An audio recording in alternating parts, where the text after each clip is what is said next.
Good evening सभी को, नमस्कार सभी को, जय हिंद सभी को, नमस्कार। चलिए, डेली की तरह यहाँ पर शाम 3 बजे जो कि आपके मॉडल पेपर यहाँ पर सॉल्व कराया जा रहा है। और मॉडल पेपर के अंतर्गत आप यहाँ पर देख सकते हैं कि लगभग पूरा का पूरा जो आपके क्वेश्चन होते हैं कवर हो जा रहे हैं। चलिए, गुड इवनिंग। एक बार लाइक शेयर कर दीजिए भाई, जितने लोग जुड़ चुके हैं, जितने लोग जुड़ चुके हैं और यहाँ पर पहली बार जुड़े हैं तो चैनल को सब्सक्राइब करें और एक बार वीडियो को लाइक भी कर दीजिए ताकि हम लोग क्लास को स्टार्ट करें एनर्जी के साथ। चलिए, तो चलिए स्टार्ट करते हैं। यहाँ पर क्वेश्चन दिया गया है पहला कि प्राचीन भारत के महान व्याकरणविद पतंजलि किसके समकालीन थे। चलिए, ये क्वेश्चन आपका बहुत ही अच्छा है और ये क्वेश्चन संभावित है कि आपको मिल भी सकता है। चलिए, यहाँ पर आपका जवाब आ रहा है ऑप्शन यहाँ पर आपका सी नंबर। तो बिल्कुल सही जवाब है। पतंजलि जो रहते थे वो आपके पुष्यमित्र शुंग के यहाँ रहते थे। तो आपका जवाब क्या हो जाएगा, यहाँ पर बन जाएगा आपका सी नंबर आपका हो जाएगा। याद रखिएगा कि आपके शुंग वंश के संस्थापक कौन थे। शुंग वंश के संस्थापक कौन थे, तो पुष्यमित्र आपके शुंग थे। याद रहेगा ना। चलिए, पतंजलि ने अगर पूछे कि पतंजलि ने, तो पतंजलि ने महाभाष्य पुस्तक की रचना किया है। किस प्रकार की रचना, तो इनकी एक पुस्तक थी पतंजलि की महाभाष्य की। ठीक है, याद रहेगा। चलिए आते हैं अगले क्वेश्चन को। क्वेश्चन आपसे अगला पूछा गया है, गुप्त काल की प्रसिद्ध महिला शासिका कौन थी। चलिए, यहां पर बताना है गुप्त काल की प्रसिद्ध महिला शासिका कौन थी। टू का जवाब यहाँ पर आने शुरू हो गए हैं और ऑप्शन आ रहा है यहाँ पर बी नंबर। याद देखिए, गुप्त काल की प्रसिद्ध महिला शासिका इनमें से थी। ऑप्शन बी हो जाएगा प्रभावती गुप्ता। कौन थी, ऑप्शन बी हो जाएगा प्रभावती गुप्ता आपकी थी। ठीक है ना। गुप्त वंश के शासक चंद्रगुप्त द्वितीय की पुत्री थी। कौन थी, ये चंद्रगुप्त द्वितीय की पुत्री थी। ऑप्शन आपका बी हो जाएगा राइट। चलिए आगे बढ़ते हैं। क्वेश्चन दिया गया है कि हर्षवर्धन ने 5 इंडीज को अपने नियंत्रण में लिया। इनमें से 5 इंडीज जो आपके हैं कौन थे, मतलब ये 5 इंडीज में आपके कौन कौन आते हैं, ये आपसे पूछा गया है। तो देखो, आपको अगर याद हो हिस्ट्री में हमने जो पढ़ाया था कि आपके पंजाब, कन्नौज, बंगाल, बिहार और आपके उड़ीसा, इसको अपने अंडर में इन्होंने ले लिया था। मतलब देखा जाए तो इन्होंने 606 से लेके 643 तक इन्होंने शासन किया था, है ना। तो आपका जवाब क्या हो जाएगा, यहाँ पर बन जाएगा आपका बी नंबर आपका राइट हो जाएगा। क्लियर है ना। पहली बार अगर ये क्वेश्चन आप पढ़ रहे हैं तो इसका स्क्रीनशॉट जरूर लीजिएगा। ठीक है, चलिए आगे बढ़ते हैं। क्वेश्चन आपसे अगला पूछा गया है, कह रहा है भक्ति आंदोलन को उत्तर भारत में लाने का श्रेय इनमें से किसको जाता है। वेरी वेरी आईएमपी क्वेश्चन है, बहुत ही आईएमपी क्वेश्चन है। क्वेश्चन आपको हमेशा मिलता है एग्जाम में। चलिए, भक्ति आंदोलन को उत्तर भारत में लाने का श्रेय इनमें से किसको जाता है। चलिए, रामानुज को जाता है, मध्वाचार्य को, रामानंद को या रामदास को। चलिए, बहुत ही साथी यहाँ पर जवाब दे रहे हैं ऑप्शन सी, जो कि बिल्कुल जवाब सही आ रहा है। यहाँ पर आपका रामानंद को जाता है। किसे जाता है, तो रामानंद। ऑप्शन क्या बच जाएगा, यहाँ पर आपका सी हो जाएगा। चलिए आगे बढ़ते हैं। क्वेश्चन आपका अगला दिया गया है कि दिल्ली में कुतुब मीनार दुनिया का सबसे ऊंचा ईंट का बना मीनार है। इनमें से कौन से राजा ने इसके निर्माण में योगदान नहीं दिया है। तो बताइएगा, यहाँ पर कुतुब मीनार के निर्माण में योगदान किसने नहीं दिया है। तो चलिए 5 का जवाब देना है। देखो, सबसे पहले नींव रखी थी किसने, कुतुबुद्दीन ऐबक ने रखी थी, है ना। और आपके इल्तुतमिश ने इसे पूरा करवा दिया था, है ना। ये तो आपके दोनों क्लियर हैं। यहाँ पर फिरोज शाह तुगलक ने आपके कुतुब मीनार की 5वीं मंजिल बनवाया था, ये भी आपका हो जाएगा। लेकिन यहाँ पर अलाउद्दीन खिलजी जो आपका है, इसके निर्माण में कोई योगदान नहीं दिया है। जो कि सभी जितने भी साथी हैं, जवाब सभी का जवाब आ चुका है। ऑप्शन सी आपका जो राइट आंसर है, बिल्कुल जवाब सही हो जाएगा। क्लियर है ना। चलिए यहाँ पर आते हैं अगले क्वेश्चन को। और क्वेश्चन आपसे अगला दिया गया है कि किस स्वतंत्रता सेनानी को लोकमान्य की आपकी उपाधि दी गई है। चलिए, लोकमान्य की उपाधि से किसे जाना जाता है। चलिए 6 का जवाब देना है और बहुत ही स्पीड के साथ यहाँ पर जवाब आ रहे हैं। चलिए, काफ़ी विद्वान साथी जुड़े हैं जिनकी स्पीड बहुत ही हाई है, देखते ही जवाब यहाँ पर आ रहे हैं। और आपका जवाब हो जाएगा सी, यहाँ पर बाल गंगाधर तिलक। क्या, बाल गंगाधर तिलक का ऑप्शन राइट आपका हो जाएगा, सी नंबर आपका हो जाएगा। ठीक है ना। ये एक भारतीय राष्ट्रवादी थे, पत्रकार भी थे और शिक्षक भी थे, सामाजिक सुधारक भी थे। ठीक है ना, और स्वतंत्रता सेनानी भी थे। तो ऑप्शन हो जाएगा सी नंबर। चलिए आगे बढ़ते हैं। क्वेश्चन दिया गया है कि अवध के निम्नलिखित में से किस नवाब ने लखनऊ में बड़ा इमामबाड़ा बनवाया था। तो ये देखो, क्वेश्चन आपके 2019 से लगातार पूछा जा रहा है, कई परीक्षाओं में 19 में भी 20 में पूछा जा चुका है। तो यहाँ पर आपको जवाब देना है। इतना ईजी हो गया है, इतनी बार पूछा गया है कि ईजी हो गया है। तो यहाँ पर आपका जवाब बन जाएगा ए नंबर, आसिफ उद्दौला। किसके द्वारा बनवाया गया था, तो आपके आसिफ उद्दौला के द्वारा बनवाया गया था। ऑप्शन क्या बन जाएगा, यहाँ पर आपका ए हो जाएगा। क्लियर है ना। कब बनवाया गया था, ये भी डेट आपको याद रखना है। 1784 में कब बनाया गया था, तो 1784 में ये आपका बनवाया गया था। ठीक है ना। चलिए आगे बढ़ते हैं। क्वेश्चन आपसे अगला पूछा गया है, अंग्रेजों के विरुद्ध खान अब्दुल गफ्फार खान द्वारा प्रारंभ किया गए आंदोलन का नाम क्या था। चलिए बताइए, अंग्रेजों के विरुद्ध ये आपका आंदोलन था, किसके द्वारा, खान अब्दुल गफ्फार के द्वारा आपका प्रारंभ किया गया। और इस आंदोलन का नाम आपसे पूछा गया है। तो चलिए यहाँ पर जवाब दीजिएगा, अगर आपको आ रहा है तो जवाब जल्दी से दीजिएगा। चलिए जवाब यहाँ पर कुछ लोगों ने जवाब दिया है यहाँ पर आपका ए नंबर, लाल कुर्ती आंदोलन, जो कि जवाब बिल्कुल सही है। खान अब्दुल गफ्फार खां, ऑप्शन क्या बन जाएगा, ए नंबर, लाल कुर्ती आंदोलन से जुड़े हुए हैं। अगर हम आपसे पूछे कि इनका जन्म, तो इनका जन्म हुआ था 1890 में, हुआ था पेशावर में। कहाँ हुआ था, पेशावर में इनका जन्म हुआ था, याद रखिएगा, ठीक है ना। चलिए आते हैं अगले क्वेश्चन को। क्वेश्चन आपसे अगला पूछा गया है कि गांधी जी के गांव सर्वोदय के आदर्श ने बताया कि एक आदर्श गांव को कुछ शर्तों को पूरा करना होगा, इनमें से क्या शर्तें हैं, क्या शर्तें नहीं है, मतलब एक आदर्श गांव कैसे हो सकता है, इसके बारे में इसमें बताया गया है। लेकिन यहाँ पर नहीं शब्द का प्रयोग किया है। तो देखो, जाति व्यवस्था को समाप्त किया जाना चाहिए, ये गांधी जी ने कहा है, बिल्कुल सही जवाब दिया है। और अगला पॉइंट दिया है, भाईचारे की भावना विकसित करने के लिए पूजा का स्थान एक दूसरे के बगल में बनाया जाना चाहिए। तो ये पॉइंट भैया ये तो आपका नहीं है ना, भाईचारे के लिए पूजा करना आवश्यक नहीं होती है, बस गले मिलकर आपस में रहिए, यही एक भाईचारा होता है ना। तो ये आपका जवाब गलत हो जाएगा, है ना। वहीं पर इसमें धर्मशाला और एक छोटा डिस्पेंसरी होना चाहिए, तो सही है ना। भोजन कपड़ों के मामले में आत्म कह रहा है कि आत्मनिर्भर होना चाहिए, तो मतलब आपका जवाब ए सही था, सी सही था, डी सही था, लेकिन ये ऑप्शन जो आपका है ये आपका गलत है, ये गांधी जी का सिद्धांत नहीं है। चलिए आगे बढ़ लेते हैं। क्वेश्चन दिया गया है कि विश्व धर्म संसद 1893 क्या दिया है, में विश्व धर्म संसद 1893 में स्वामी विवेकानंद ने हिंदू धर्म के बारे में विस्तार से बताया। यहाँ पर बताना है कि जो आपके स्वामी विवेकानंद थे, इन्होंने विश्व धर्म संसद में भाग लिया था, कब, तो 1893 में, और कहां पर भाग लिया था, ये क्वेश्चन आपसे पूछा गया है। चलिए काफी लोगों ने जवाब दिया है यहाँ पर आपका सी नंबर, और काफी जवाब दे रहे हैं यहाँ पर बी नंबर। तो देखो ये जिसका राइट आंसर आ रहा है, किसका, बी वालों का जवाब बिल्कुल सही है। इन्होंने शिकागो में दिया था, कहां पर, आपके शिकागो में आयोजित हुआ था धर्म सम्मेलन, है ना, सर्व धर्म सम्मेलन हुआ था। स्वामी विवेकानंद ने हिंदू धर्म के बारे में विस्तार से बताया भी था, ठीक है ना। चलिए और आते हैं अगले क्वेश्चन को। क्वेश्चन अच्छा, एक क्वेश्चन ये बनता है कि जो आपके स्वामी विवेकानंद है, स्वामी विवेकानंद है, इनके बचपन का नाम पूछ लेता है। तो याद रखिए इनके बचपन का नाम था नरेंद्र नाथ दत्त। क्या था, तो नरेंद्र नाथ दत्त था इनके बचपन का नाम था, ठीक है। जन्म की बात करते हैं तो जन्म हुआ था कोलकाता में, ठीक है, जन्म हुआ था कोलकाता में। और एक क्वेश्चन और बनता है 12 जनवरी से, क्या बनता है, 12 जनवरी को क्या बनता है बताइए, इन्हीं से क्वेश्चन बनता है 12 जनवरी को क्या राष्ट्रीय युवा दिवस के रूप में मनाया जाता है। इनका जो जन्म दिवस है वो राष्ट्रीय युवा दिवस के रूप में मनाते हैं। तो इतने क्वेश्चन आपके बन सकते थे, और कोई भी एग्जाम में कहीं से भी क्वेश्चन बन सकता है इनके बारे में। चलिए आगे बढ़ते हैं। क्वेश्चन दिया गया है कि विश्व में प्लेटिनम का उत्पादन किस देश में सर्वाधिक होता है। चलिए 11 का जवाब देना है, इसका राइट आंसर क्या बन जाएगा। चलिए प्लेटिनम आपसे पूछा गया, प्लेटिनम। चलिए यहाँ पर देखो ये चीजें क्या होती हैं, आपकी अपडेट में रहती हैं, अपडेट होती रहती है ना। तो चलिए यहाँ पर आपका 11 का जवाब हो जाएगा कौन सा, तो ऑप्शन बन जाएगा ए नंबर, दक्षिण अफ्रीका, ठीक है। आपका दक्षिण अफ्रीका 11 का ऑप्शन आपका ए जवाब आपका राइट हो जाएगा, ठीक है। यहाँ पर देखा जाए तो 68.32% यहाँ पर होता है, और आपके रूस में होता है 15.52% होता है, ठीक है। तो चलिए आगे बढ़ लेते हैं। क्वेश्चन आपसे अगला पूछा गया है, निम्नलिखित देशों में से किस एक के देशों में से भूमध्य रेखा गुजरती है। बताइए, भूमध्य रेखा के बारे में हमने आपको बताया भी है ना। चलिए जिन लोगों को टाइम काम वगैरह है, चलिए तो बताइए यहाँ पर जवाब क्या बन जाएगा। तो देखिए 12 नंबर में यहाँ पर देखिए कह रहा है कोलंबिया से देखो जाती है ना, केन्या से भी जाती है, और आपके इंडोनेशिया से भी जाती है। कुल मिला के देखा जाए तो आपकी जो भूमध्य रेखा है वो आपके कितने, तो आपके 13 देशों से होकर गुजरती है। कितने, 13 देशों से होकर गुजरती है। एक आपके है साओ टीम से, ठीक है ना, गैबान से, कांगो गणराज्य से, कांगो लोकतांत्रिक गणराज्य से, Uganda, Kenya, Somalia, Maldives, Indonesia, और आपके करवती है, और इक्वाडोर है, कोलंबिया और ब्राजील, ठीक है। कुल मिला के आपको याद रखना है 13। चलिए आगे बढ़ते। क्वेश्चन दिया है, धुंध जो नमी के कणों से बना है कहलाता है। चलिए यहाँ पर जवाब देना है, धुंध जो नमी के कणों से बना है कहलाता है, क्या कहलाता है। चलिए यहाँ पर आपको 13 का जवाब देना है, 13 का ऑप्शन सही क्या हो जाएगा। तो चलिए 13 का जवाब क्या बन जाएगा, तो काफी लोग जवाब दे रहे हैं ए नंबर, कोहरा। क्या होता है, कोहरा, इसका जवाब बन जाएगा ए नंबर, कोहरा। नेक्स्ट क्वेश्चन दिया गया है, निम्न में से किसे हिंद महासागर के सबसे गहरे बिंदु के रूप में जाना जाता है।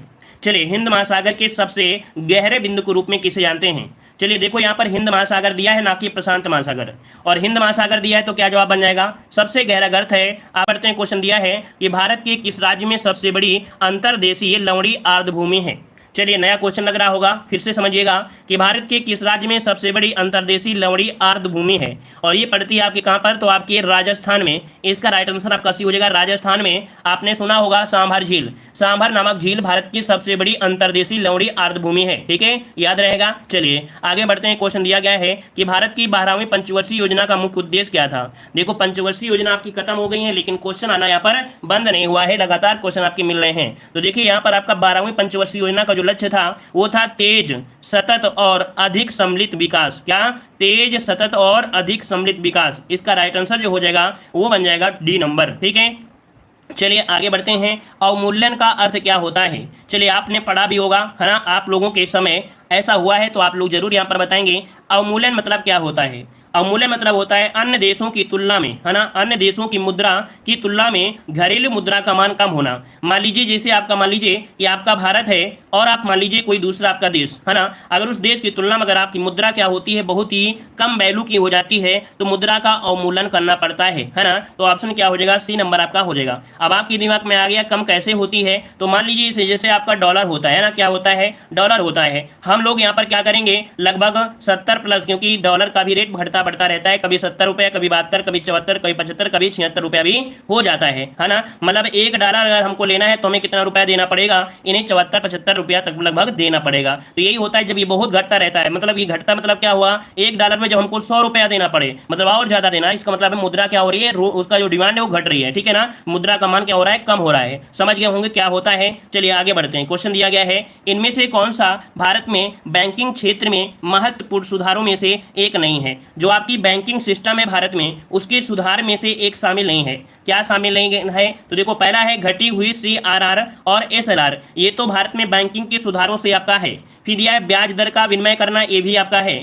फिर क्या है, नई पीढ़ी बैंक आपका, ये भी है। लेकिन वर्धित जो वर्धित आपका SLR है, ये हमने आपको बता भी रखा है कि इसका ऑप्शन क्या हो जाएगा? D number. ये सुधार से संबंधित नहीं है। ठीक है ना, क्लियर है ना। चलिए आगे बढ़ते हैं। क्वेश्चन दिया गया है, भारत में सार्वजनिक बैंक, क्या दिया है? भारत में सार्वजनिक क्षेत्र के बैंकों में सबसे बड़ा बैंक कौन सा है? चलिए बताइएगा जल्दी से, इसका राइट आंसर क्या हो जाएगा? सार्वजनिक क्षेत्र के बैंकों में सबसे बड़ा बैंक इनमें से कौन सा हो जाएगा? चलिए यहाँ पर जवाब आ रहे हैं, ऑप्शन राइट आपका यहाँ पर सी नंबर। चलिए देखो, सी नंबर होगा स्टेट बैंक ऑफ इंडिया। क्या? स्टेट बैंक ऑफ इंडिया, इसका राइट आंसर आपका बनेगा सी नंबर आपका हो जाएगा, है ना। शाखा बाजार पूंजीकरण में कुल जमा में इसकी सर्वाधिक जिम्मेदारी है। ठीक है, चलिए आते हैं अगले क्वेश्चन को। क्वेश्चन आपसे अगला पूछा गया है, सकल घरेलू बचत में कौन प्रमुख योगदान करता है?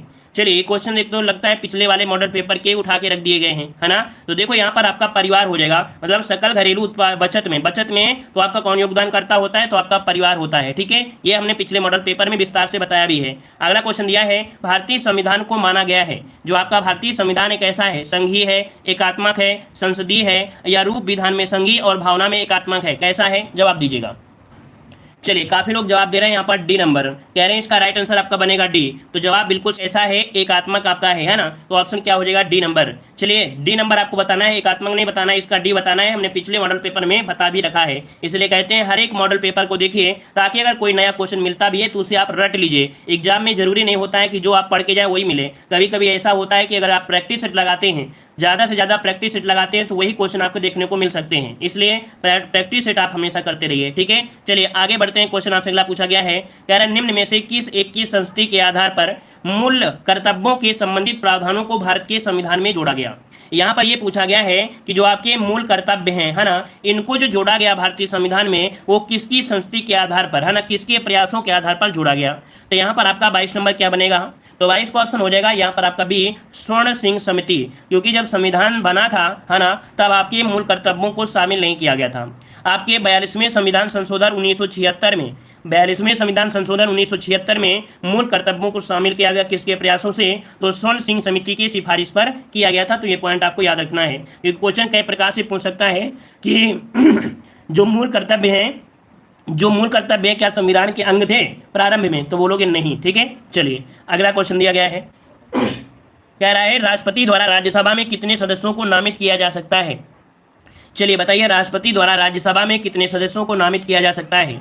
चलिए ऑप्शन आ रहा है यहाँ पर आपका सी, 12 सदस्यों को। कितने?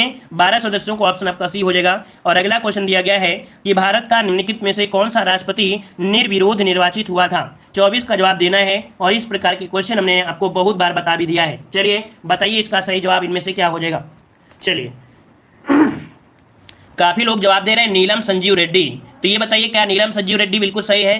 तो चलिए अगर सही है तो हम लॉक कर देते हैं नीलम संजीव रेड्डी। देखो निर्विरोध निर्वाचित मतलब ये हुआ था कि इनके विपक्ष में कुछ लोग खड़े हुए थे, लेकिन पता चला कि नहीं, मतगणना के हिसाब से सबसे ज्यादा इन्हीं पर वोट आने वाले हैं। क्या होता है ना, जब निर्वाचन होता है, चुनाव होता है, सब पता चल जाता है ना, क्योंकि राष्ट्रपति होते हैं, एक लिमिट आपके यहाँ पर वोटर होते हैं। तो क्या हुआ, इन लोगों ने पैसा ही नहीं जमा किया था, जो बाहरी आपके थे, दूसरे आपके विपक्ष के थे, उन लोगों ने पैसा ही नहीं जमा किया, क्योंकि 15,000 रुपए जमा करना होता है ना, 15,000 जमा करना होता है, इन्होंने जमा ही नहीं किया। और सुबह देखा कि मीडिया ने घोषित कर दिया कि नीलम संजीव रेड्डी राष्ट्रपति बन गए। तो आपका जवाब कैसे हो जाएगा, यहाँ पर आपका सी हो जाएगा। क्लियर है ना। चलिए आगे बढ़ते हैं। क्वेश्चन आपसे अगला पूछा गया है। सर मेरा कमेंट आता है तो बिल्कुल सही है कि आपका कमेंट दिख रहा है, ठीक है, कमेंट आपके दिख रहे हैं। अगला बताइए, ग्राम पंचायत तंत्र के 3 स्तर होते हैं, ब्लॉक स्तर पर होता है। तो देखो इसी प्रकार के क्वेश्चन घुमा के पूछे जा रहे हैं। कह रहा है ग्राम पंचायत तंत्र के 3 स्तर होते हैं, ये बताइए ब्लॉक स्तर पर कौन मिलेगा। ब्लॉक स्तर पर क्या होता है, तो याद रखिए ब्लॉक स्तर पे जो आपको मिलता है वो होता है पंचायत समिति। क्या होता है, ऑप्शन बनेगा यहाँ पर बी नंबर, पंचायत समिति। याद रखिएगा कि ग्राम स्तर पर होता है ग्राम सभा। क्या, ग्राम स्तर पर होता है ग्राम सभा, ब्लॉक स्तर पर होता है पंचायत समिति, और जिला स्तर पर होता है जिला परिषद समिति। क्लियर हो गया ना, ये तीनों पॉइंट आपको याद रखना है। चलिए आगे बढ़ लेते हैं। क्वेश्चन आपसे अगला पूछा गया है कि शुद्ध जल का अधिकतम घनत्व किस तापक्रम पर होता है। चलिए शुद्ध जल का जो आपका घनत्व होता है, डेंसिटी होती है, कितनी होती है। चलिए यहाँ पर जवाब क्या बन जाएगा, तो ऑप्शन आ रहा है 4 डिग्री सेंटीग्रेड। तो आपका जवाब बिल्कुल सही है, यहाँ पर सी नंबर हो जाएगा, 4 डिग्री सेंटीग्रेड आपका जवाब बिल्कुल राइट हो जाएगा। क्लियर है। चलिए आगे बढ़ते हैं। क्वेश्चन आपसे अगला पूछा गया है, कह रहा है कि जब जल जमता है तब इसका घनत्व क्या होता है।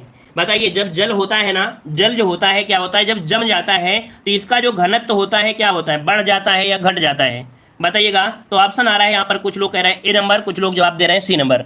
तो देखिए यहाँ पर क्या होता है कि जब जल जमता है तब इसका घनत्व जो होता है वो घट जाता है, लेकिन आयतन बढ़ जाता है। क्या, आयतन बढ़ जाता है। तो ऑप्शन क्या बनेगा, सी नंबर, कि इसका घनत्व क्या हो जाएगा, घट जाएगा, और इसका जो क्या होता है, आयतन क्या होता है। देखते हैं कि बर्फ क्या होती है, बढ़ जाती है। बर्फ क्या होती है, आकार में थोड़ी सी बड़ी हो जाती है, याद रखिएगा, ठीक है। मोम और घी के पिघलने पर घनत्व बढ़ता है ना, दोनों में आपके अलग हो जाएंगे। आगे बढ़ते हैं। क्वेश्चन दिया है प्राथमिक रंग क्या होते हैं। प्राथमिक रंग क्या होते हैं, तो जैसे आपको क्वेश्चन पूछा जाता है कि घर में आपकी क्या होती है, टीवी होती है। क्या, घर में जो आपकी रंगीन टीवी होती है उसमें कितने कलर होते हैं, तो याद रखिएगा 3 ही कलर होते हैं। कौन, लाल, हरा, नीला, ये 3 ही कलर होंगे। तो आपके उपयुक्त सभी आपका जवाब हो जाएगा डी नंबर। ये तीनों रंग आपके क्या कर देते हैं, हर कलर में डिवाइड कर देते हैं। चलिए अगला क्वेश्चन दिया है, ऑक्सीजन की खोज किसने की थी।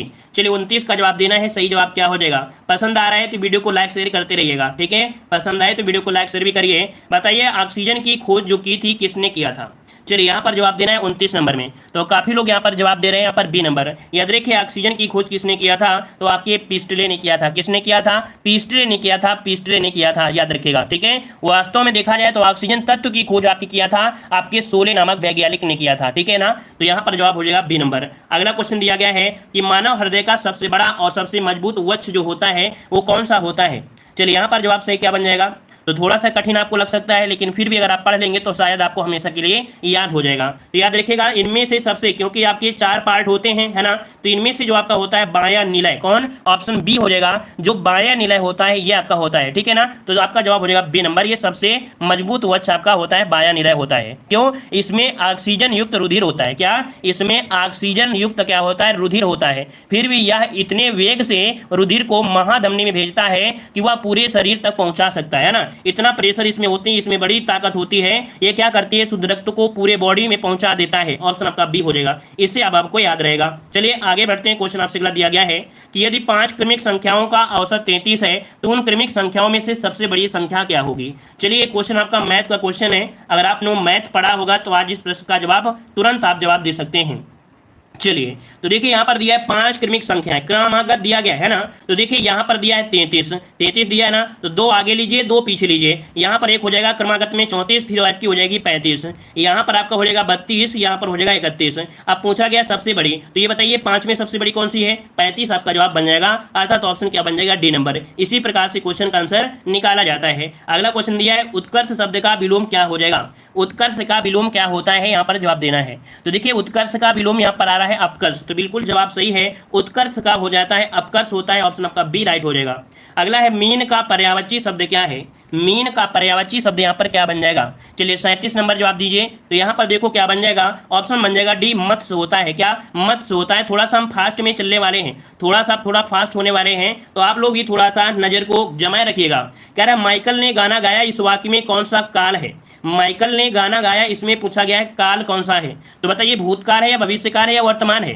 तो यहाँ पर 38 नंबर में क्या बन जाएगा? 38 का जवाब बन जाएगा गाना गाया। तो मतलब क्या हो जाएगा? भूतकाल में, क्योंकि गाना गा चुका है ना, ऐसा तो नहीं है गाना गा रहा है, ऐसा तो बोला नहीं है, इसका मतलब है आपका जवाब हो जाएगा भूतकाल। अगला क्वेश्चन दिया है जिसका कोई अंत ना हो उसे क्या कहते हैं? तो चलिए जिसका कोई अंत ना हो उसे क्या कहेंगे? तो 39 का जवाब क्या बनेगा? उसे अनंत कहते हैं। क्या बोलते हैं? उसे अनंत कहते हैं, याद रखिएगा, ठीक है। और इसका जो पैराग्राफ है उसको हम अभी क्लास में अभी बाद में सॉल्व कराएंगे, ठीक है। तो हम पैराग्राफ को छोड़कर जो जीके के हैं उसको पहले हम सॉल्व कर लेंगे, इसके बाद पैराग्राफ सॉल्व करेंगे। विद्यार्थी के उदाहरण आपको बताना है कौन सी संधि में? विद्यार्थी, विद्याधनर्थी, क्या बनेगा? विद्याधनर्थी बनेगा, अर्थात आपका जवाब बन जाएगा दीर्घ स्वर संधि। क्या ऑप्शन बनेगा? डी, दीर्घ स्वर संधि। इसका पैराग्राफ अभी हम वीडियो के लास्ट में बताएंगे।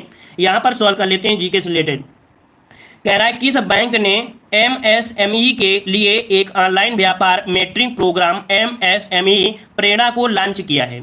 एक बैंक है, इसने लॉन्च किया है ऑनलाइन व्यापार मेंटरिंग प्रोग्राम के लिए। इस बैंक का नाम क्या है? तो इस बैंक का नाम क्या है? अगर आपको पता है तो कमेंट करिएगा, नहीं तो आप आसानी से समझिए और सुनिए, क्योंकि करंट अफेयर है, जरूरी नहीं कि आप लोगों ने पढ़ा होगा। तो इसका जो आपका जवाब बनेगा वो आपका बन जाएगा ए नंबर, इंडियन बैंक ने ये आपका प्रेरणा लॉन्च किया है। इसका ऑप्शन बनेगा ए नंबर। अगला क्वेश्चन दिया है मानव अधिकार दिवस मनाया जाता है। मानव अधिकार दिवस मनाते हैं, कब मनाते हैं? तो चलिए इसका जवाब क्या बन जाएगा? 10 दिसंबर, जो कि सभी का जवाब बिल्कुल राइट है। मानव अधिकार दिवस मनाते हैं 10 दिसंबर को, ठीक है। जवाब बन जाएगा ए नंबर। अगला क्वेश्चन दिया गया है कि व्हेन द रिवर स्लीप, क्या दिया है? व्हेन द रिवर स्लीप्स उपन्यास किसके द्वारा लिखी गई है? चलिए व्हेन द रिवर स्लीप्स उपन्यास किसके द्वारा? इन क्वेश्चनों को नोट किया करें, जो प्रैक्टिस सेट में क्वेश्चन होते हैं उनको नोट किया करें, यही क्वेश्चन एग्जाम में देखने को मिल जाते हैं। तो याद रखिए ये आपके उपन्यास हैं जिनका नाम है क्या? तो वास्तव ऑप्शन डी, ये आपके स्टेरीन कायर। क्या? स्टेरीन कायर, इसका जवाब बनेगा डी नंबर आपका बन जाएगा, ठीक है। तो इसको नोट कर लीजिएगा। अगला दिया है कि इखलास खान का रोजा जो मकबरा है उत्तर प्रदेश के निम्नलिखित में से किस जिले में स्थित है? चलिए इखलास खान का रोजा अर्थात जो मकबरा है ये उत्तर प्रदेश के किस जिले में स्थित है? 73 का जवाब देना है, 73 नंबर में। ये है आपके कहाँ पर? आपके बदायूं में। याद रखिए इसका राइट आंसर बनेगा डी, आपके बदायूं में। कहाँ पर है? आपके बदायूं में, याद रखिएगा, ठीक है। अगला क्वेश्चन दिया गया है प्रसिद्ध चरकुला नृत्य संबंधित है। प्रसिद्ध चरकुला नृत्य जो संबंधित है आपके कहाँ से संबंधित है? चलिए 74 नंबर में जवाब देना है। चलिए ऑप्शन आ रहा है सी, ब्रजभूमि से। कहाँ से? ब्रजभूमि से, ऑप्शन आपका हो जाएगा सी नंबर। नेक्स्ट क्वेश्चन दिया है जनजातियां पश्चिम बंगाल की प्रमुख जनजातियां हैं और ज्यादातर बाकुंडा और पुरुलिया जिलों में पाई जाती है। ये बताइए बंगाल की ये जो जनजाति है जो कि आपके बाकुंडा में और पुलरिया में पाई जाती है, ये जो जनजाति है नाम क्या है? इसका नाम है संथाल जनजाति। याद रखिए इसका राइट आंसर क्या बनेगा? संथाल जनजाति, ऑप्शन सी हो जाएगा। अगला क्वेश्चन दिया है आबू धाबी की राजधानी क्या है? चलिए जवाब देते रहिए। आबू धाबी की जो राजधानी है वो आपकी कौन सी है? तो इसका राइट आंसर बनेगा यूनाइटेड अरब अमीरात। क्या बनेगा? ऑप्शन बनेगा ए नंबर, यूनाइटेड अरब अमीरात। इसका जवाब राइट हो जाएगा, क्योंकि तीनों देखने से ही पता चल रहा है कि आपका जवाब तुक्का मारोगे भी तो आपका जवाब ए नंबर आपका हो जाएगा, ठीक है ना। चलिए गले में खराश बहुत है। बताइए अगला क्वेश्चन, इनमें से कौन भारत का कार्यवाहक राष्ट्रपति नहीं था? चलिए यहाँ पर बताना है इनमें से कौन भारत का कार्यवाहक राष्ट्रपति नहीं था। कार्यवाहक राष्ट्रपति नहीं था कौन? तो देखिए आपके यहाँ पर वीवी गिर भी थे, न्यायमूर्ति हदायतुल्लाह भी थे, बीडी जत्ती भी थे, लेकिन डॉक्टर जाकिर हुसैन ये कार्यवाहक राष्ट्रपति नहीं रहे हैं। तो 7 का ऑप्शन क्या बन जाएगा? यहाँ पर बन जाएगा बी नंबर, ठीक है ना, बी नंबर। अगला क्वेश्चन दिया है वर्तमान में लोकसभा निर्वाचन क्षेत्र हैं, इन संख्या में 1971 में कोई परिवर्तन नहीं हुआ है। कुल मिला के ये पूछा गया है कि 1971 में लोकसभा की सीटें निर्धारित कर दी गई थी कि इतनी ही सीटें रहेंगी, कब तक? 2026 तक ये निर्धारण कर दिया गया था, कितनी रहेंगी। चलिए किसी को पता है तो चलिए पता है तो जल्दी से जवाब दीजिएगा। यहाँ पर जवाब आ गया ऑप्शन ए नंबर, तो बिल्कुल जवाब सही है आपकी 543। कितने? 543, क्योंकि निर्वाचन क्षेत्र दिया है। क्या? निर्वाचन क्षेत्र दिया है, क्योंकि लोकसभा की निर्वाचन जो आपकी वोट होते हैं वो 543 होते हैं, और दो जो आपके हुआ करते थे वो आपके कौन? तो आपके एंग्लो इंडियन हुआ करते थे, ठीक है ना, जो कि आपके राष्ट्रपति मनोनीत करते थे, ठीक है ना। चलिए आगे बढ़ते हैं। क्वेश्चन दिया है लोकसभा चुनाव के लिए उम्मीदवार बनने की न्यूनतम जो आयु है वो आपकी कितनी है? चलिए, लोकसभा के चुनाव के लिए उम्मीदवार बनने के लिए जो न्यूनतम आयु होती है वो कितनी होती है? 79 का ऑप्शन आपका बी आ गया है। यहाँ पर 25 वर्ष होती है। कितनी? 25 वर्ष होती है। ऑप्शन आपका बी हो जाएगा। वहीं पर 30 वर्ष होती है किसके लिए? तो आपकी राज्यसभा के लिए होती है, 30 वर्ष होती है। और वोट देने के लिए जरूरी होती है 18 वर्ष। क्लियर है? आगे बढ़ते हैं। क्वेश्चन दिया है पोर्ट ब्लेयर की राजधानी है वो आपकी क्या है? पोर्ट ब्लेयर की जो राजधानी है वो क्या हो जाएगी? तो 80 का जवाब यहाँ पर देना है। तो आपका जवाब हो जाएगा क्या? यहाँ पर नंबर अंडमान और निकोबार द्वीप समूह है ना। पोर्ट ब्लेयर राजधानी कहाँ की है? अंडमान और निकोबार द्वीप समूह की है पोर्ट ब्लेयर। आपका जवाब यहाँ पर ए हो जाएगा। अब यहाँ पर क्वेश्चन हम लोग सॉल्व करेंगे जो कि आपके करंट अफेयर से रिलेटेड है। ठीक है ना? तो देख सकते हैं कि इन करंट अफेयर को आप लोग पढ़ते रहेगा। लगभग 1 साल की करंट अफेयर आपको पढ़ना है। ठीक है? यहाँ पर दिया भ्रमण सारथी योजना की शुरुआत की गई है किस सरकार के द्वारा? भ्रमण सारथी योजना की शुरुआत की गई है किसके द्वारा? तो आपके असम सरकार के द्वारा। ऑप्शन क्या हो जाएगा? ए नंबर असम सरकार आपका जवाब हो जाएगा। आगे बढ़ते हैं। क्वेश्चन दिया है कि सदिर जापारोव को किस देश के राष्ट्रपति के रूप में चुना गया है? देखिए ये राष्ट्रपति का नाम क्या है? सदिर जापारोव। और ये चुने गए हैं आपके ऑप्शन डी आपके किर्गिस्तान के चुने गए हैं। ऑप्शन बनेगा डी किर्गिस्तान। आपका जवाब राइट हो जाएगा। अगला क्वेश्चन दिया गया है क्या दिया गया है? Unscripted conversation on life and cinema पुस्तक के जो लेखक हैं ये आपकी इस पुस्तक के लेखक। देखो यहीं से जो पुस्तकें वगैरह होती हैं इन्हीं को पढ़ लिया करें, नोट कर लिया करें, क्योंकि अगर 50 पुस्तक भी पढ़ लेंगे तो लगभग वहीं से आपको मिल जाएंगे। तो यहाँ पर 63 का ऑप्शन क्या बन जाएगा? ऑप्शन बन जाएगा ये है विधु विनोद चोपड़ा की है। 63 का ऑप्शन बनेगा ए नंबर है इसका। ए नंबर आपका बनेगा ए नंबर। ठीक है? चलिए आगे बढ़ते हैं। क्वेश्चन दिया गया है कह रहा भारत को कितने वर्षों की अवधि हेतु IUCN समर्पित एशिया संरक्षित भागीदारी के सह अध्यक्ष के रूप में चुना गया है? तो देखो यहाँ पर दिया गया है IUN है ना, IUCN समर्पित एशिया संरक्षित भागीदारी में जो अध्यक्ष के रूप में चुन लिया गया है भारत को। ये चुना गया है 3 साल के लिए। कितने साल के लिए? 3 साल के लिए। और ये बदलते रहते हैं, आपके देश आते रहते हैं, किसी भी देश को चुना जा सकता है। अब ये देश को अपने भारत को 3 साल के लिए चुन लिया गया है। आते हैं अगले क्वेश्चन को। क्वेश्चन दिया है एशियाई वाटर वर्ल्ड जनगणना किस राज्य द्वारा आयोजित की गई है? तो देखिए यहाँ पर दिया है एशियाई वाटर बर्ड जनगणना किस राज्य द्वारा आयोजित की गई है? IMP क्वेश्चन आपका दिया है। कुछ ही क्वेश्चन है जिनको आप सॉल्व कर लीजिए जल्दी से। चलिए तो यहाँ पर आपका हो जाएगा 65 नंबर में ऑप्शन बी आंध्र प्रदेश ने। किसने? आंध्र प्रदेश। ऑप्शन आपका बन जाएगा बी नंबर आपका हो जाएगा बी नंबर आंध्र प्रदेश हो जाएगा। ठीक है? चलिए आगे बढ़ते हैं। क्वेश्चन आपका अगला दिया गया है कि विश्व की सबसे बड़ी फ्लोटिंग जो कि 600 मेगावाट की सौर ऊर्जा परियोजना के निर्माण किस बांध पर किया जाएगा? तो देखिए ये विश्व की सबसे बड़ी फ्लोटिंग है जो कि 600 मेगावाट की है सौर ऊर्जा और निर्माण किया जाएगा बांध में। कौन से? तो 66 का ऑप्शन बन जाएगा यहाँ पर आपका बी ओंकारेश्वर बांध। ओंकारेश्वर की बांध की बात करते हैं तो यह कहाँ पड़ता है? तो आपके MP में पड़ता है, MP के खंडवा जिले में। ठीक है? MP के खंडवा जिले में नर्मदा नदी पर। किसमें? नर्मदा नदी पर है, याद रखिएगा। ऑप्शन आपका बी हो जाएगा। ये सबसे बड़ी फ्लोटिंग है जो कि 600 मेगावाट की सौर ऊर्जा परियोजना है। आगे बढ़ते हैं। क्वेश्चन दिया है किस भारतीय अमेरिकी को दक्षिण एशिया का वरिष्ठ निदेशक नामित किया गया है? चलिए कौन ऐसे भारतीय हैं जिन्हें दक्षिण अमेरिका के वरिष्ठ निदेशक के रूप में नामित किया गया है? इनका नाम क्या है? तो इनका नाम है आपकी सुमोना गुहा। क्या नाम है? सुमोना गुहा। इसका राइट आंसर बनेगा ए नंबर आपका हो जाएगा। अगला क्वेश्चन दिया गया है कि Fit India as appropriate fitness protocol किसने लॉन्च किया है? देखो ये आपके स्वास्थ्य से संबंधित है ना, आपके स्वास्थ्य से संबंधित आपके यहाँ पर देख सकते हैं प्रोटोकॉल है Fit India as appropriate fitness. और लॉन्च किया है किसने? तो भाई स्वास्थ्य से संबंधित हैं। तो आपके यहाँ पर याद रखिएगा, आप हर्षवर्धन मत लगाइएगा। ये लॉन्च किए आपके नरेंद्र मोदी। ऑप्शन बनेगा बी नंबर। किसने? आपके नरेंद्र मोदी ने। ऑप्शन बनेगा कौन सा? B number. अगला क्वेश्चन दिया गया है कि रामविलास पासवान का निधन हो गया है। वे कितनी बार लोकसभा में सांसद के तौर पर आपके निर्वाचित हुए? तो याद रखिएगा कि जो भी आपके सांसद रहे हैं और इनका निधन हो गया है वहां से क्वेश्चन बनने ही बनने हैं और इन्होंने बहुत अच्छे कारनामे भी किए हैं, इस कारण के क्वेश्चन बनते हैं। लगातार देखा जाए तो आपके 9 बार। कितने? 9 बार। यहाँ पर ऑप्शन में नहीं है लेकिन ऑप्शन में क्या दिया है? 8 दिया है। तो आपका यूज में लगाना है। यहाँ पर 9 आपका अगर होता ऑप्शन तो आप 9 को लगा देते हैं। यहाँ पर ऑप्शन क्या हो जाएगा? यहाँ पर आपका 8 बार आपके बने हैं, याद रखिएगा। और 2 बार राज्यसभा के भी बने हैं। ठीक है? तो ऑप्शन यहाँ पर आपका ए हो जाएगा। अगला क्वेश्चन दिया गया है, देखो ये क्वेश्चन नंबर आपका 70 आपका हो ही चुका था। अब क्वेश्चन आपको यहाँ पर सॉल्व करना है आपको गद्यांश। ठीक है? अब आपको सॉल्व करना है गद्यांश क्वेश्चन। हम आपको यहाँ पर कह सकते हैं वीडियो के अंत में सॉल्व कराते हैं, है ना, क्योंकि काफी लोगों को गद्यांश सॉल्व करना यहाँ पर कह सकते हैं कि सब बाएं का खेल होता है, इसलिए काफी लोग सॉल्व नहीं करते हैं।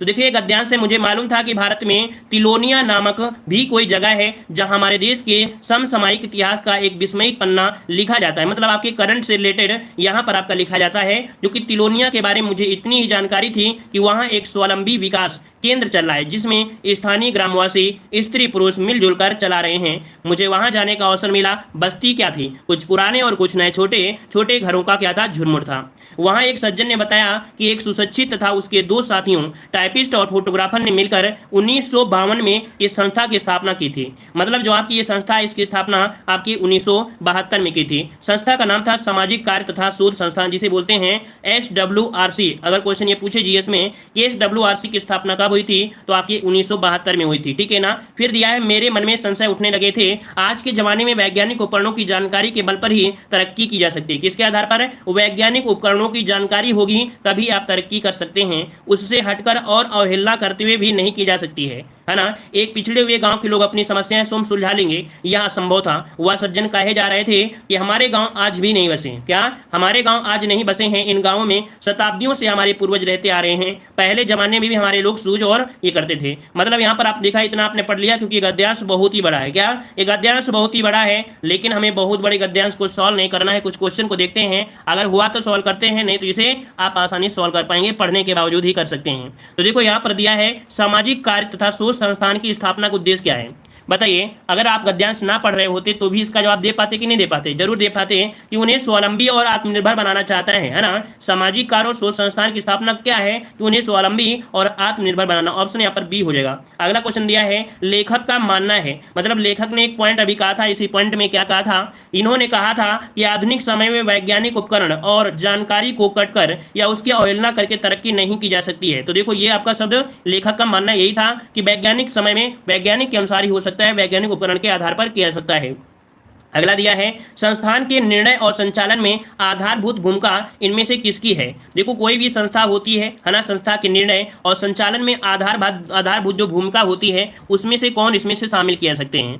तो देखो यहाँ पर उस गांव में रहने वाले सभी लोगों को, क्योंकि यहाँ पर एक गांव की बात की गई थी, गद्यांश में एक गांव की बात की गई थी, तो ऑप्शन क्या हो जाएगा यहाँ पर बी नंबर। अगला है आत्म उपसर्ग किस शब्द में नहीं है। बताइए इनमें से आत्म जो उपसर्ग है वो किसमें नहीं है, किसमें नहीं है। तो चलिए यहाँ पर क्या बन जाएगा 44 नंबर में, देखिएगा 44 नंबर में। तो देखो यहाँ पर आत्म सम्मान दिया है ना, है आत्मीय दिया है और आत्मनिर्भर दिया है, लेकिन परमात्मा में नहीं है। तो ऑप्शन क्या हो जाएगा? सी नंबर आपका हो जाएगा। शताब्दी समास आपको बताना है, शताब्दी में कौन सा समास है। चलिए 45 का जवाब देना है। हमने आपको बताया भी है कि बहुत ऐसे आपको गद्यांश मिलेंगे जो आपको घुमाएंगे फिराएंगे, है ना, आपका टाइम वेस्ट कराएंगे, है ना। इसीलिए हमने स्टार्टिंग में पढ़ाया और लगा कि नहीं इसमें टाइम वेस्ट हो रहा है, इसलिए क्वेश्चन को देख लिया जाए। तो क्वेश्चन को देखने से पता चला ये तो हम लोग आसानी से सॉल्व कर सकते हैं। तो यहाँ पर शताब्दी मतलब होता है जो 100 वर्ष होते हैं। क्या 100 वर्ष होते हैं उसे शताब्दी कहते हैं, जो कि एक संख्यावाची है। तो क्या बोलेंगे? द्विव समास आपका जवाब हो जाएगा राइट। अगला गद्यांश बहुत ही छोटा है, बहुत ही छोटा है, जिसे हम यहाँ पर 1 मिनट के अंदर सॉल्व कर सकते हैं। देखो दिया नीचे दिए गए पद्यांश को पढ़कर पूछे गए प्रश्नों के सही विकल्प आपको बताना है। कह रहा हवा चले अनुकूल तो नावे नौसिखिए भी खेल लेते हैं। मतलब कह रहा है कि अगर ये नदी है और इस नदी में अगर इसी प्रकार अगर धारा बह रही है और नाव अगर इसी तरफ चल रही है, तो अगर नौसिखिया भी होगा जो खेना नहीं जानता होगा वो भी आसानी से नाव खेलेगा, है ना। फिर कह रहा है सहज डगर पर लंगड़े भी चल बैसाखी से लेते हैं, है ना। सहज डगर पर लंगड़े भी चल बैसाखी से लेते हैं, मिट जाते जो दीप स्वयं रोशन कर लाख चिरागों को, नमन उन्हें जो लौटा लाते हैं गई बहारों को, फैलाकर हाथ किसी के सम्मुख झुकना आसान है। अभी इसका हम अर्थ पूछेंगे, याद रखिए इसका हम अर्थ पूछेंगे, समझते चलिए किसके बारे में कहा जा रहा है, ठीक है ना। फिर दिया है बहती नदियां से पानी की प्यास बुझाना आसान है, नित्य खोदने कुएं जो सबकी प्यास बुझाता है, वही लोग हैं जो सदियों तक जग में पूजे जाते हैं। मतलब ये हुआ कि इसमें बात किया गया है बहादुर लोगों की, है ना, बहादुर लोगों की बात किया है। तो देख लेते हैं क्या दिया है। कह रहे कभी उन्हें नमन कर रहा है जो, क्या किन्हें नमन कर रहा है? तो कभी उन्हें नमन कर रहा है, किसे कर रहा है भाई? तो दूसरों को प्रेरणा देकर मरते हैं। क्या? दूसरों को प्रेरणा देकर मरते हैं। तो यहाँ पर ऑप्शन हो जाएगा बी। मतलब यहाँ पर आप देखते हैं, आप लोग मोटिवेशनल वीडियो देखते हैं कि नहीं? लगभग सब लोग देखते हैं। लेकिन मोटिवेशनल वीडियो जो होते हैं वो 2 दिन ही काम करते हैं। क्या 2 दिन ही काम करेंगे, इससे ज़्यादा काम नहीं करेंगे। लेकिन अगर कोई आपके सामने सम्मुख आ जाए और आ जाने के बाद वो ऐसा काम कर जाए तो जीवन भर आप याद रहोगे और उसके अनुसार बनने का तरीका सोचोगे। सहारे के लिए क्या आता है? तो ऑप्शन क्या हो जाएगा यहाँ पर? सी हो जाएगा। सहारे के लिए होता है, बी नहीं, यहाँ पर सी हो जाएगा सहारा, ठीक है। चलिए अगला दिया गया है पानी पी प्यास बुझाना आसान है, इसमें अलंकार पूछा है। देखो यहाँ पर एक क्वेश्चन दिया गया है पानी पी प्यास बुझाना आसान है, इसमें पूछा है अलंकार कौन सा है। तो 48 वाले में याद रखिए पानी पानी पानी मतलब पा पा पा, क्या पा वर्ण की बात की रहा है। तो ऑप्शन क्या हो जाएगा? बी अनुप्रास अलंकार इसका जवाब राइट हो जाएगा, ठीक है। इसको भी नोट कर लीजिए क्योंकि ऐसे भी क्वेश्चन आपकी गद्यांश हिंदी को मिल रहे हैं। अगला है समाज उन्हें सदा सम्मानित करता है। समाज उन्हें सदा सम्मानित करता है, किन्हें सदा सम्मानित करता है? तो देखिए कि अपने कामों में सबका हित करते हैं, क्या अपने कामों से सबका हित करते हैं, उनका तो काम हो भी रहा है और दूसरों का भी काम कर रहे हैं, तो यहाँ पर आपका सी हो जाएगा। ठीक है, और अगला दिया गया है क्वेश्चन, यहाँ पर कह रहा है कि कविता के अनुसार उनका जीवन आसान नहीं होता है जो, सॉरी यहाँ पर कवि है, तो कवि के अनुसार उनका जीवन आसान नहीं होता है जो, कैसे कैसे व्यक्ति होते हैं, तो परिश्रम से बीती बहारों को लौटा लाते हैं, क्या परिश्रम से बीती बहारों को लौटा लाते हैं, उनका जीवन आसान नहीं होता है, बहुत ही कठिनाई से होता है, मतलब उन्होंने सारी मुसीबतें सारी दिक्कतें उन्होंने झेला होगा, है ना। तो यहाँ पर ऑप्शन क्या हो जाएगा, डी नंबर। तो थोड़ा सा यहाँ पर पद्यांश होता है, टफ जरूर होता है, लेकिन आपको बता दें कि गद्यांश को सॉल्व करना एक यही होता है कि जब बहुत बड़ा गद्यांश हो और आपको लगे कि पढ़ते पढ़ते उनको सॉल्व करने लगे थे, ठीक है ना, फिर यहाँ पर आपका क्या होता है, पद्यांश होता है छोटा, वो आपको पढ़ना ही पढ़ना पड़ेगा। जब पद्यांश पढ़ेंगे तो उसका भावार्थ पता चल जाएगा, क्योंकि पद्यांश की लैंग्वेज थोड़ी क्या होती है, छोटे शब्दों में बड़ी बात कहा जाता है, तो पद्यांश को पूरा पढ़ना पड़ेगा और पढ़ने के बाद उसके क्वेश्चन आप सॉल्व करेंगे, जैसे कि हमने सॉल्व करके दिखा दिया है। तो अभी आपने देखा कि हम यहाँ पर गद्यांश कभी कभी गद्यांश को सॉल्व भी करते हैं, कभी कभी गद्यांश को स्किप भी कर दिया जाता है, ठीक है ना। ये आप लोगों को पसंद आ गई होगी, अच्छी होती है, प्रयास डेली करें जुड़ने के लिए, क्योंकि हमने बता दिया है कि आप लोग हिस्ट्री पढ़े हैं, ज्योग्राफी पढ़े हैं, साइंस पढ़े हैं, सब कुछ पढ़े हैं, बड़े से बड़े चैनल पढ़े हैं, बड़े से बड़े टीचर से पढ़े हैं और बड़े बड़े कोचिंग संस्थान में पढ़े हैं, लेकिन याद रखिएगा जब तक आप रिवीजन नहीं करोगे, रिवीजन का मतलब ये होता है कि उसको थ्योरी पढ़ो, साथ में अगर आप टेस्ट पेपर, अगर आप प्रैक्टिस पेपर आप नहीं लगाते हो तो भाई साहब आपके पढ़े और ना पढ़े से कोई मतलब नहीं होता है। इसलिए प्रैक्टिस सेट लगाना जरूरी होता है, उसके लिए चाहे मार्केट से प्रैक्टिस सेट लाइए, नहीं तो हम तो आपके लिए हैं, क्योंकि प्रैक्टिस सेट हम कराएंगे तो कुछ ना कुछ आपको एक्स्ट्रा बताते रहेंगे, तो आप डेली का डेली कुछ ना कुछ आप पढ़ते रहिए। तो चलिए मिलते हैं अगली क्लास में, सभी को जय हिंद, सभी को वंदे मातरम। लाइक शेयर सभी लोग करिएगा, सपोर्ट भी करिए, सपोर्ट रहेगा तभी तो हम आगे बढ़ सकते हैं, तभी एनर्जी मिल सकती है, ठीक है। तो चलिए जय हिंद।